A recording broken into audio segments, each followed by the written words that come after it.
మంచిర్యాల జిల్లాలో ఇటీవల సంచలనం రేపిన 6గురి సజీవ దహనం కేసులో నిందితులను ఆదిలాబాద్ ఎస్సీ ఎస్టీ కోర్టులో హాజరుపరిచారు.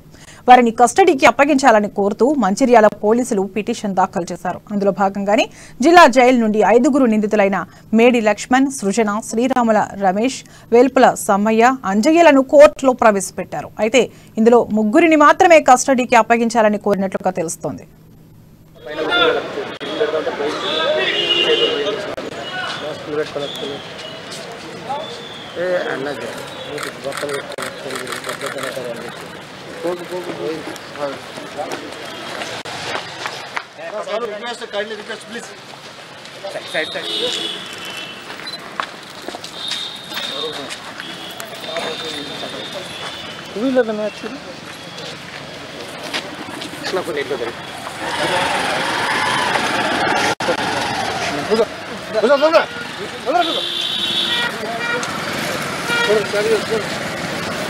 Gracias.